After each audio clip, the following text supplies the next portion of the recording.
just all of them, wow. Except for Hamlet. Claudius, Gertrude, Polonius, Ophelia, Rosencrantz, and Guildenstern. Okay. So, yeah, all these characters, they... How are we supposed to split this? Okay. Claudius and Gertrude will be one person. Polonius, Rosencrantz, and Guildenstern will be another person.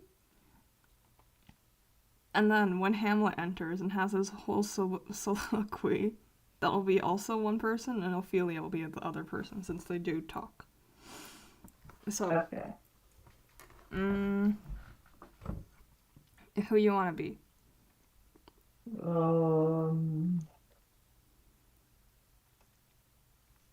I can be Polonius and the Guildenstern and Rosencrantz. Yeah, okay, you'll be Polonius, Rosencrantz, Guildenstern. I'll be Claudius and Gertrude, and you want to get Hamlet's soliloquy?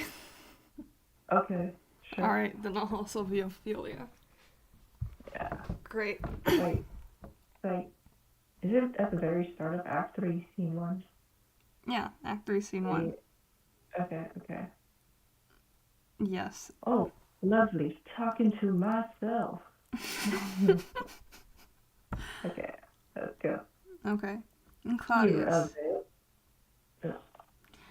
And can you by no drift of conference get from him why he puts on this confusion, grating so harshly all his days of quiet with turbulent and dangerous lunacy?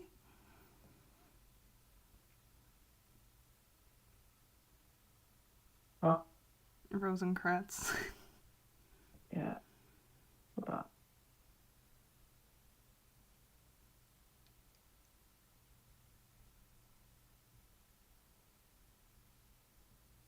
Yo, you sure that's Act 3, Scene 1? This is Act 3, Scene 1. This is page 48. Oh, you're at the top. Okay. Yeah. He does confess he feels himself distracted, but from what cause will he by no means speak, nor do we find him forward to be sounded, but with crafty madness keeps aloof, when we would bring him on to some confession of his true state.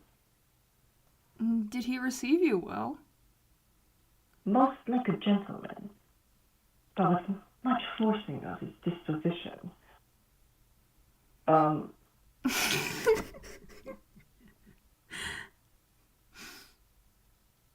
You can just skip the word if you don't want to say it. Yeah, I'm gonna skip that just in case I pronounced that wrong. Sorry, Shakespeare, but I'm not risking getting cancelled. Of question, but of our demand, most free in his reply. Did you assay him to any pastime?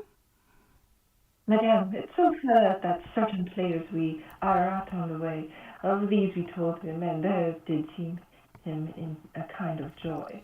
To hear of it, they are about the court, and, as I think, they have already ordered this night to play before him. 'Tis most true, and he beseeches me to mistreat your majesty to hear and see the matter. With all my heart, and it doth much content me to hear him so inclined. Good gentleman, give him a further edge, and drive his purpose on to these delights. We shall, my lord. Sweet Gertrude, leave us too, for we have closely sent for Hamlet hither, that he, as 'twere by accident, may here affront Ophelia, her father and myself, lawful espials, will so bestow ourselves that, seeing unseen, we may of their encounter frankly judge, and gather by him, as he is behaved, if to be the affliction of his love or know that thus he suffers for. I shall obey you, and for your part, Ophelia, I do wish that your good beauties be the happy cause of Hamlet's wildness.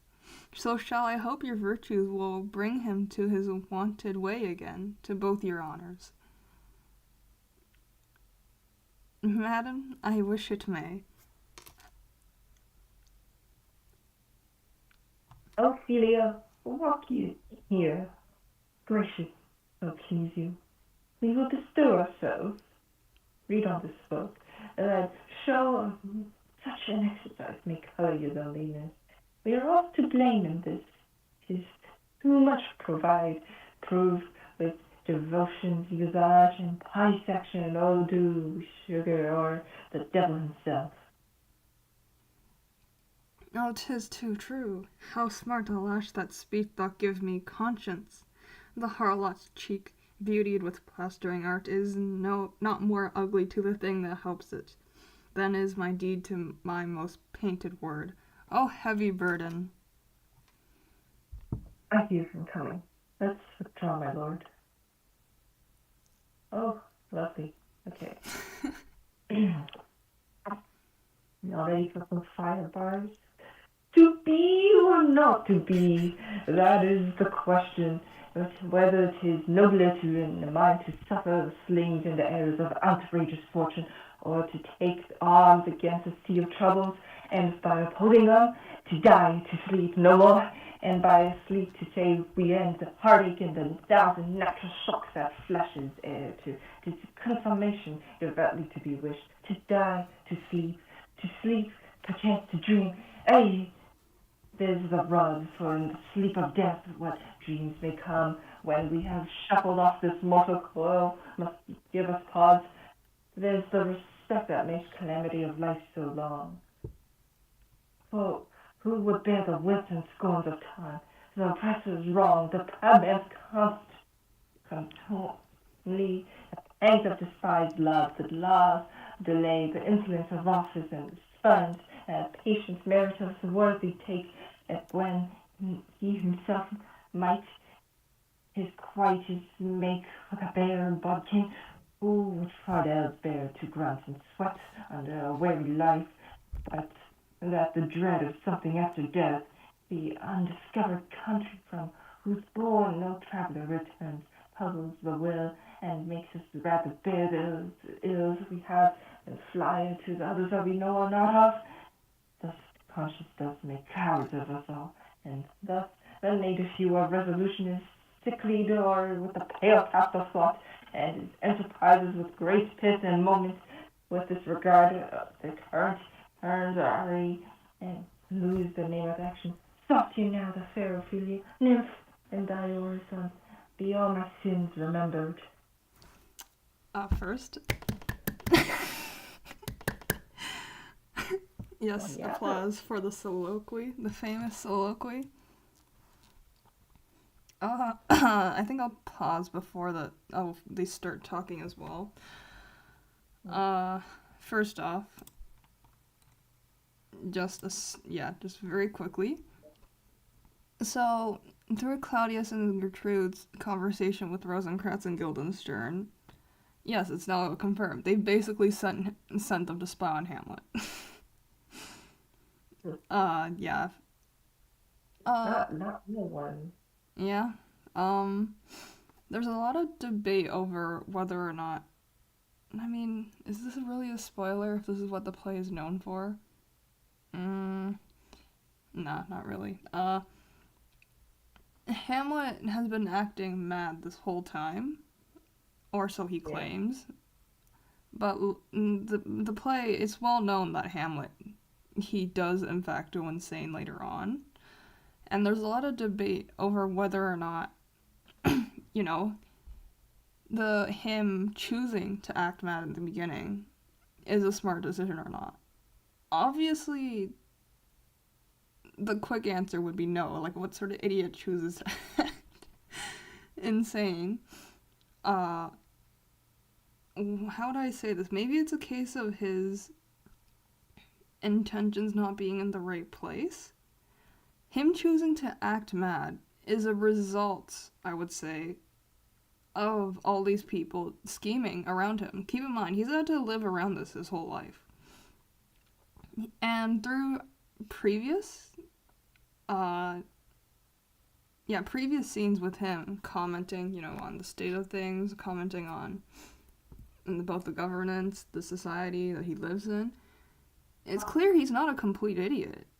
he does pay attention to the stuff that's going around him. He does have some of the makings of a decent king in the future, should he inherit the role. But it's just that his reaction to a problem is go to like 100 right away. yeah, exactly. So although you can say that, okay, now that we have some insight as to the environment that he lives in, some of the stuff that leads him, some of the justifiable stuff that leads him to acting this way, I would say that at this point in the play, now that we have the evidence that, yes, they were plotting against him, this was not out of the good of their hearts they sent Rosencrantz and Guildenstern to him, that you could argue that remember when I said at the beginning, in all of Shakespeare's plays, the main character, they're always someone of nobility, someone who's very idealistic. Is that the right word? They're always someone of nobility, someone with an important role to play, but they always have some sort of fatal flaw that leads to their undoing. Well, in Hamlet's case, I would say that I would say that with the evidence that we've been given so far, it seems that it's his inability to act and be decisive that is his fatal flaw. Because he has the mind, he does have the intelligence to play this game that's around him, but it's just that he keeps refusing to act.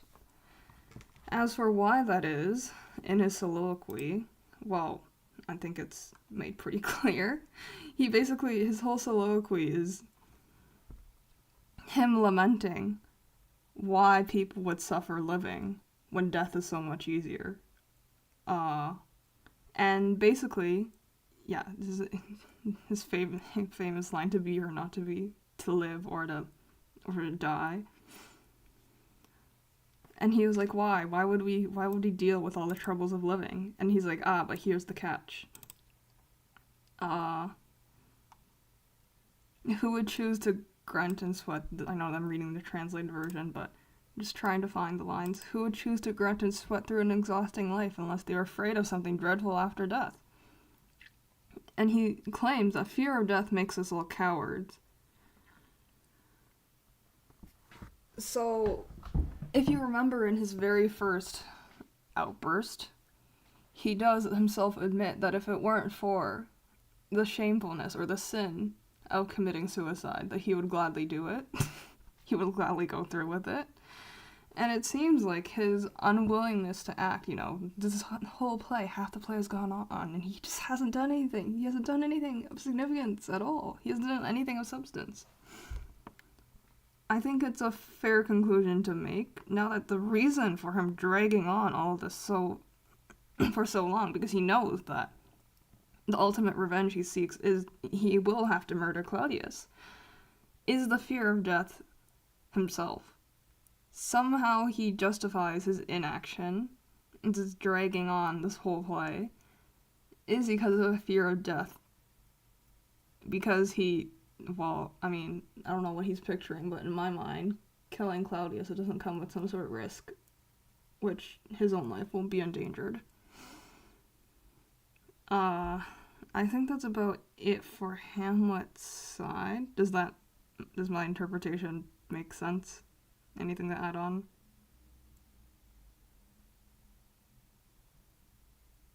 No, I think that's it. Yeah, okay. And, of course, there's the women not in a position of power. Hamlet is a great play to analyze from a feminist lens, I'll just tell you that. Again, you see how Gertrude's lines are very minimal, and even as she speaks, it builds upon Claudius's lines, where Claudius questions Rosencrantz and Guildenstern first, and then Gertrude was like, did you try bringing him entertainment? She follows along what he says.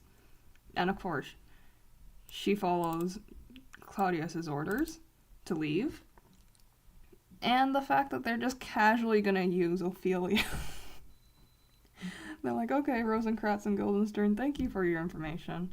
Now on to the next character we'll use, Ophelia. We'll see if Hamlet has gone mad because of you. And after that, yes, Polonius.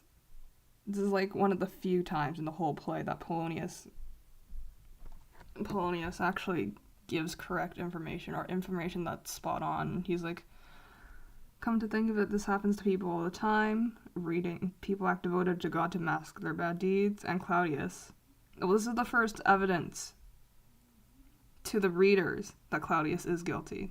Like, we know for sure that the ghost claims that he's Hamlet's father, and Hamlet wants to gain confirmation, and we as readers get that confirmation here when Claudius, he's mumbling to himself. But yes, now we will use Ophelia and see how that plays out. Okay. I'll start. Good, my lord. How does your honor for this May a day?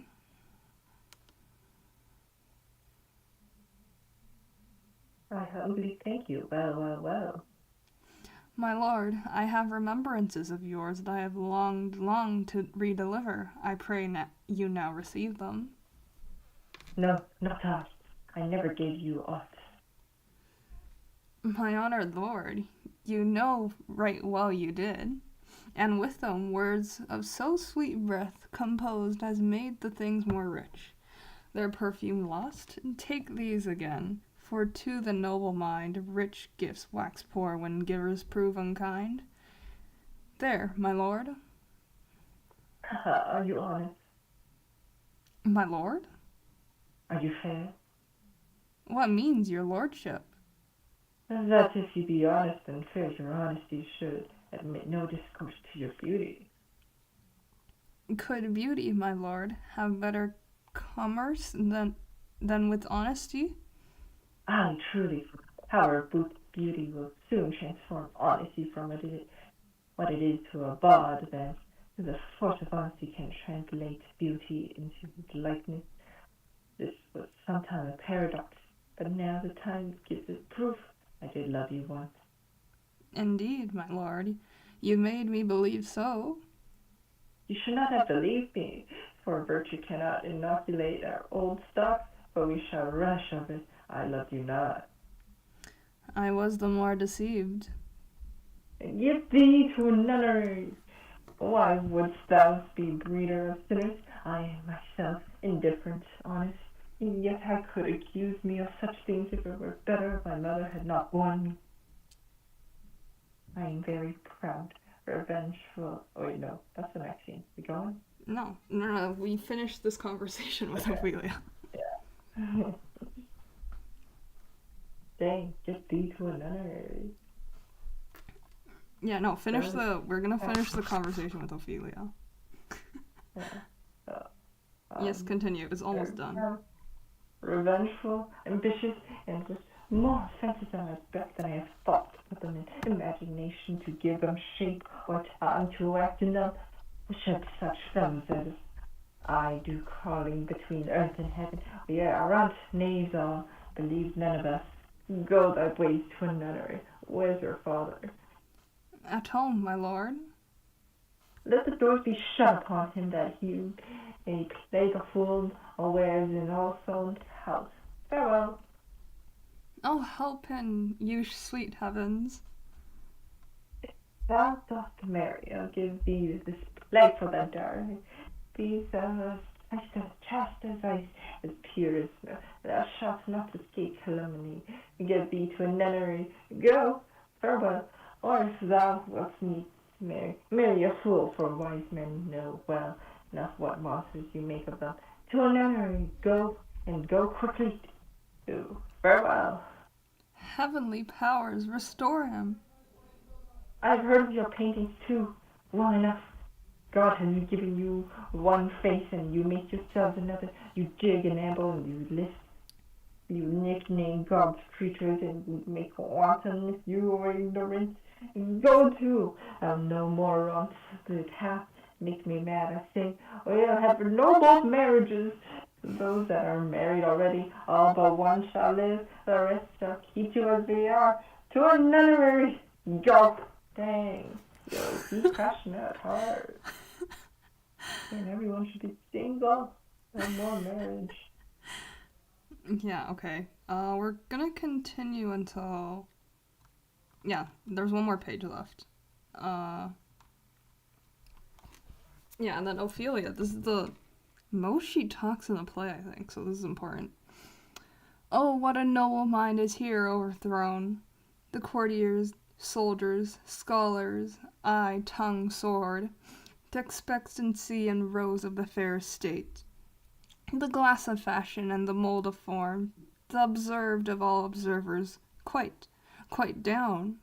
And I of ladies most deject and wretched, that suck the honey of his music vows, now see that noble and most sovereign reason, like sweet bells jangled, out of tune and harsh, that unmatched form and feature of blown youth blasted with ecstasy. Oh, woe is me! Thou've seen what I have seen, see what I see! And then Claudius. Love? His affections do not that way tend, nor what he spake, though it lacked form a little, was not like madness.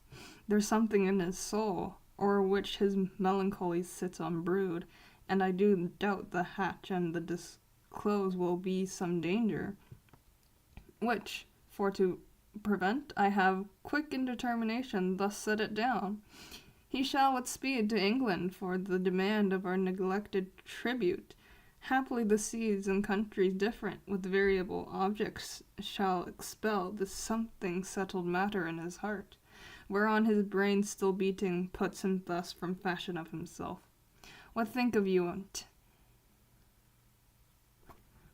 It shall do well, but yet I do believe the origin and commencement of his grief sprang from neglected love. How now, Ophelia? Will you not tell us what Lord Hamlet said?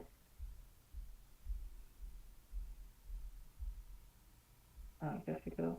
We've heard it all. My lord, do as you please, but if you hold a fit, says the play, let his queen mother alone, entreat him, show his grief. Let her be round with him, and I'll be placed, so you, in the ear of all the conference, if she may not to England send him or confine him by your wisdom, best shall think. It shall be so. Madness and great ones must not unwatched go. Alright. That's the end. Well, not the end of the scene, but they all exit. Alright, there's some stuff to unpack here. Hey, remember like 2 seconds ago when I said that this play is extremely interesting to analyze from a feminist lens? Yeah.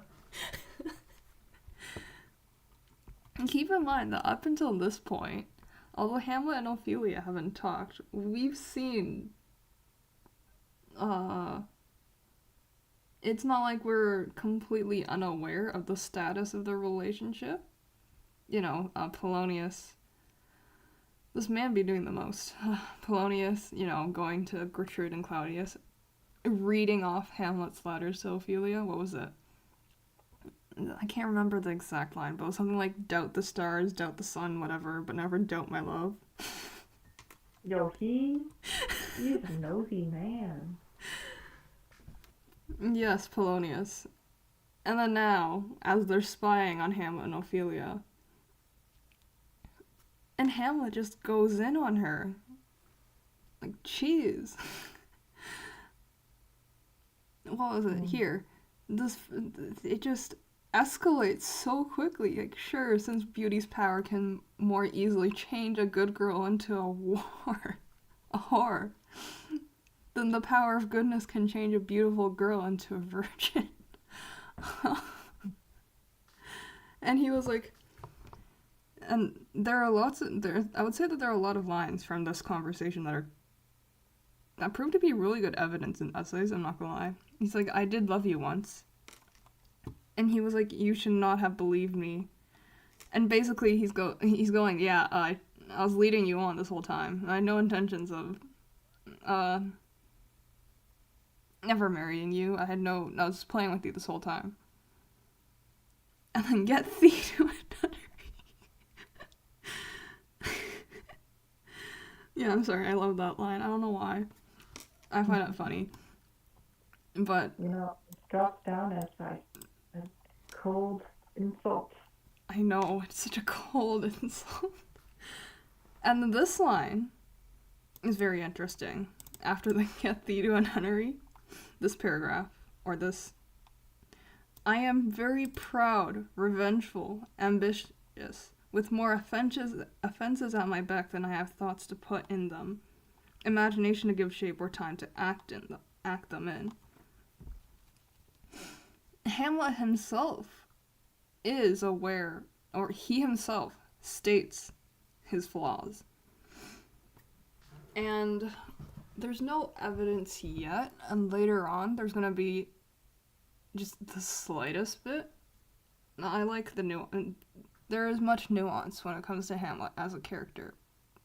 But up until this point, the general impression that you would have is that he's taking revenge for his father out of duty, out of honor, because, your father's been killed. It's only natural that out of duty you would seek that revenge for him.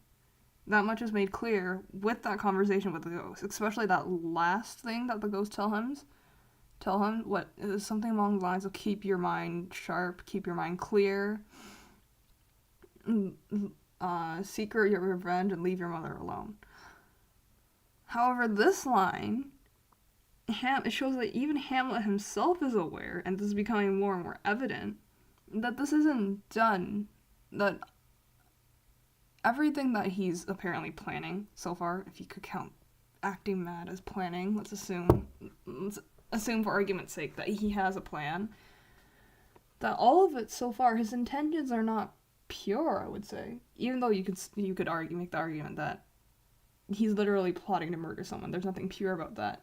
But let's just say that he's acting out of duty for his father, that he himself is aware that he is no saint. He is no good person. He is not doing this out of the love, out of justice. No, he's doing it. He's being revengeful for revenge's sake. And, well, for the proud part, his gloating, made very evident in the scene, his gloating. And the ambitious part, there's going to be more evidence later on that proves that Hamlet, the whole reason why he's acting this way, isn't necessarily completely out of the justice that he seeks for his father. That his true reason for his discontent isn't just because that his father was wronged. But yes, it's very interesting that in this, we all know at this point that when Hamlet goes mad, he does state outrageous things, but every once in a while, he does speak his honest thoughts. And I find it very interesting that he himself is aware of his flaws and speaks of this. But yes, that is a very good evidence line to quote.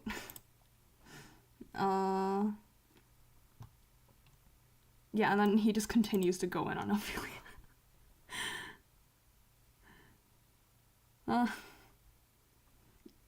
Again, when I said that it's very interesting to analyze this from a feminist lens. Yeah, I know, Ophelia catching strays. He's like, I'll give you this as your dowry.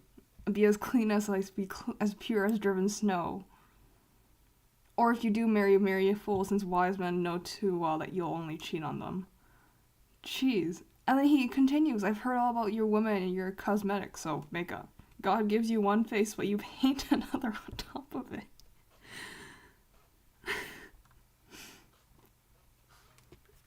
And then, okay, Ophelia doesn't have much to say in this play, but her words, I would say, is also great evidence lines to use in an essay. She laments about how noble his mind must used to be and how lost he is. What was it? The courtiers wrote, courtiers, soldiers, scholars, eye, tongue, sword, the expectancy and rose of the fair state, the jewel of our country, and the one that everyone admired and imitated. And keep in mind that at this point, there is evidence that although Hamlet, with all his flaws, he is extremely well educated when it comes to the arts. He's very insightful when it comes to the rulings of the state. And with his interactions at the very beginning, with Horatio, the scholar, the soldiers, it was quite clear that everyone admired and respected him, as Ophelia stated. And now she's lamenting of his change. And I think it's pretty clear at this point that they did in fact sleep together. I don't think I made that clear, but yes, it is in fact now clear that they did sleep together.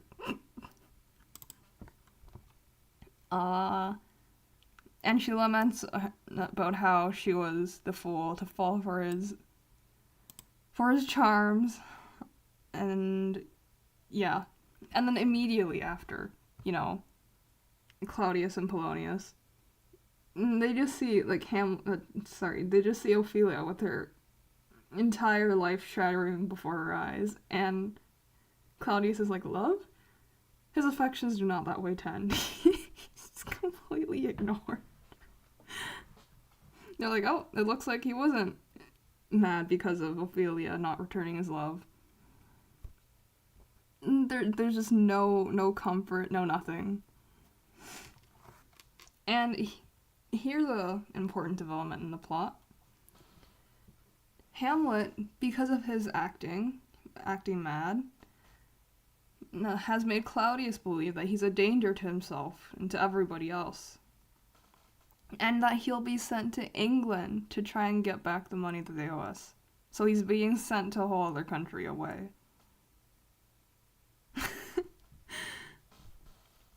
So keep in mind that the whole reason why Hamlet chooses to act mad is to divert suspicion, and to keep the attention off of him. And it's done nothing but the opposite. He's now being sent away. This is worse than being sent to school, or going back to school. And it does nothing to his overall goal, his overall aim to kill Claudius. So, with the way the play has developed, there's nothing to justify him being sent to exile. Yes. And Polonius is like, yes, alright, you can send him there, but,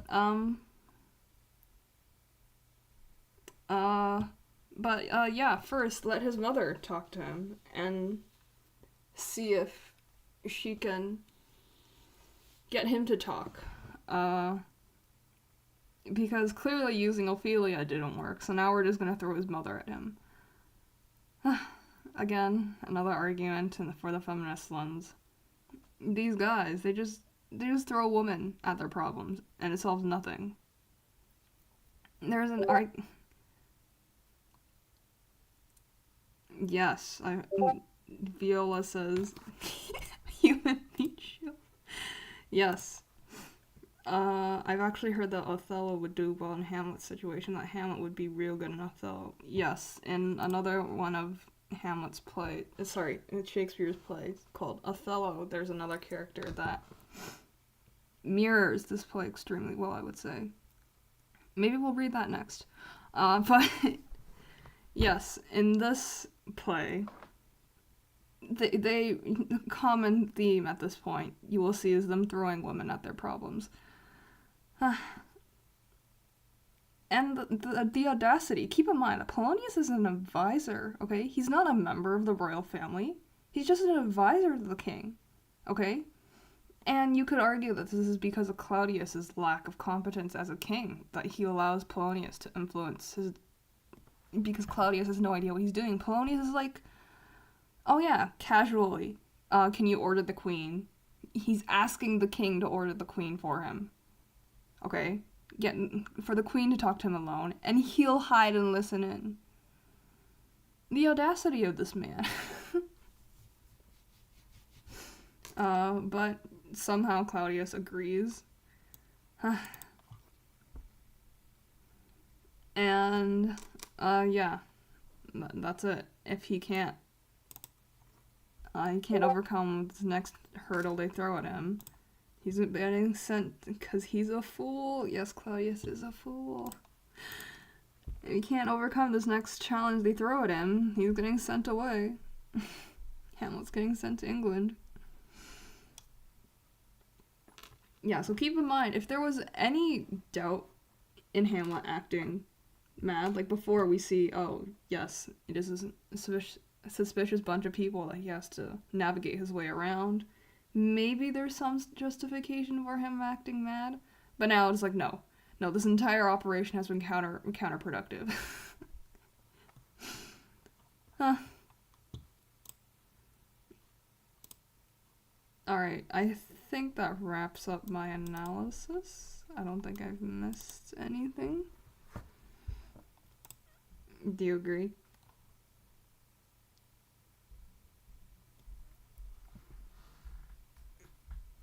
Yeah, what a boy.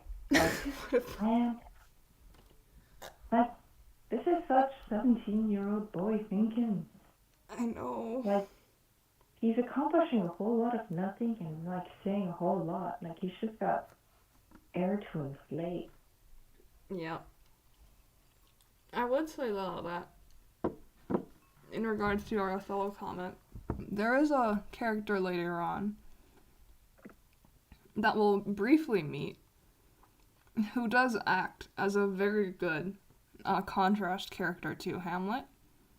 Now, I don't hear him talked about much online, but then again, I know the people aren't online have not studied this for hours. But yeah, there is a character later on that acts as a very good contrast to Hamlet and the way that he's acting. I'm not gonna spoil anymore, but just know that it does happen. We will get more in-depth analysis of his character, because the characters have layers. Ooh, like an onion. Yes.